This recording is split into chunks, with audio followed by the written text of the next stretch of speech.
अभी कुछ ही दिनों पहले विशाल 8 पास करके 9वीं कक्षा में पहुंच गया था और वहीं उसके पापा ने उसका एडमिशन शहर के केंद्रीय विद्यालय में करवा दिया था। अब कुछ दिनों बाद विशाल को उस स्कूल के हॉस्टल में शिफ्ट होना था, तो वो पास ही की शॉप से स्कूल का सामान खरीदने गया हुआ था। उस दिन विशाल भी बहुत खुश था क्योंकि उनके परिवार से पहली बार कोई बाहर के स्कूल में पढ़ने जा रहा था। अब विशाल उस शॉप से बैग, पेंसिल और भी ज़रूरी सामान लेने लगा, जिस पर शॉपकीपर विशाल से बोला, बेटा कहीं बाहर पढ़ने जा रहे हो क्या? इतना सारा सामान एक साथ ले रहे हो? जिस पर विशाल उससे बोला, अंकल 1-2 दिन बाद मैं शहर जा रहा हूँ। मेरा एडमिशन शहर के केंद्रीय विद्यालय में हो गया है। केंद्रीय विद्यालय का नाम सुनकर वो दुकानदार चौंक गया और पहले तो एक टक निगाह से उसने विशाल की तरफ देखा। फिर कुछ देर सोचने के बाद उससे बोला, क्या केंद्रीय विद्यालय? बेटा जरा संभल कर, मैंने उस स्कूल के बड़े किस्से सुने हैं। सुना है वो स्कूल बेहद ही भूतिया है और कई बच्चे तो वहाँ जाकर वापस ही नहीं लौटे हैं। ये सुनकर विशाल बोला, अंकल आप लोगों की कही बातों पर विश्वास मत करो। आजकल के ज़माने में भूत प्रेत जैसी कुछ चीज़ नहीं होती। इतना कहकर अपने सामान का बिल चुकाकर वो वापस घर आ गया। अब 1-2 दिनों बाद विशाल उस स्कूल में चला गया। पहले दिन वो उस स्कूल में सभी लोगों से मिला और उस दिन उसका पूरा समय स्कूल में घूमने में ही लगा। घूमते समय उसने देखा कि स्कूल के साइड वाली बिल्डिंग कभी स्कूल ही हुआ करती थी। उस बिल्डिंग के पास एक साइन बोर्ड लगा था जिस पर लिखा हुआ था कि यहाँ जाना सख्त मना है।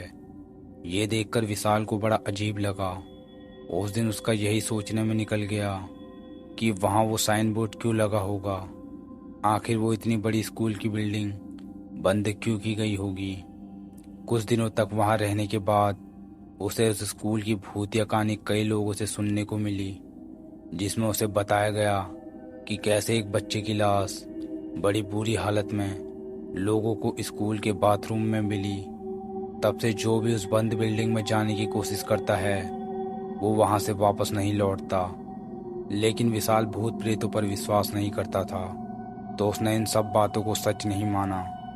एक रात हॉस्टल में सभी लोग सो गए थे। उस रात वहीं विशाल को नींद नहीं आ रही थी, जिससे वो हॉस्टल की खिड़की से उस बिल्डिंग की तरफ देखने लगा, जहां उसे बिल्डिंग के अंदर अपने पिताजी जाते हुए दिखे। ये देखकर वो बेचैन हो गया और खुद को उस बिल्डिंग में जाने से ना रोक पाया। वो चुपके से बिना आहट किए अपने कमरे से बाहर निकलकर उस भूतिया बिल्डिंग की तरफ चला गया। बिल्डिंग के अंदर लाइटें जली हुई थी और उसे एक कमरे के अंदर बेंचों पर बैठे कई सारे बच्चे दिख रहे थे, जिन्हें एक दाढ़ी वाला अजीब सा बूढ़ा व्यक्ति पढ़ा रहा था। वहाँ कहीं भी उसके पापा नहीं दिखाई दे रहे थे। उसका ध्यान वहाँ बैठे बच्चों पर जा रहा था, जो उसे देखकर अजीब सा व्यवहार कर रहे थे। उन्होंने स्कूल की ड्रेसें पहनी तो थी, पर वो बेहद ज़्यादा पुरानी लग रही थी।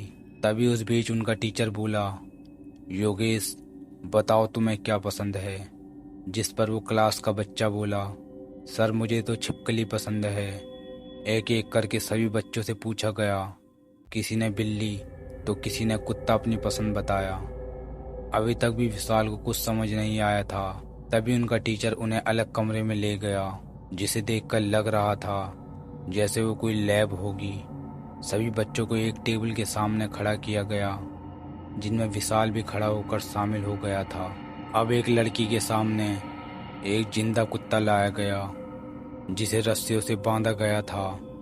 कुत्ते को टेबल पर रखते ही उस लड़की ने अपना विकराल रूप बना लिया और जिंदा ही उस कुत्ते को अपने नाखूनों से चीरकर अपने नुकीले दांतों से खाने लगी। ये देख विशाल की चीख निकल गई। वहाँ हर बच्चे के सामने उनकी मनपसंद चीजें रखी जा रही थी और सभी बच्चे जानवरों को जिंदा ही फाड़ कर खा रहे थे। ये सब देखकर विशाल अपने पिताजी को भी भूल गया था। विशाल की चीख सुनकर सभी बच्चे लाल आंख लिए उसकी तरफ बढ़ने लगे।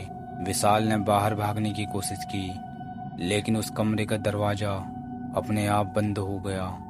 थोड़ी ही देर में सभी बच्चों ने उसे चारों तरफ से घेर लिया और पास ही टेबल पर लेटाकर उसे भी नाखूनों से चीरकर नोच नोच कर मार डाला। तो दोस्तों, आज की वीडियो में बस इतना ही।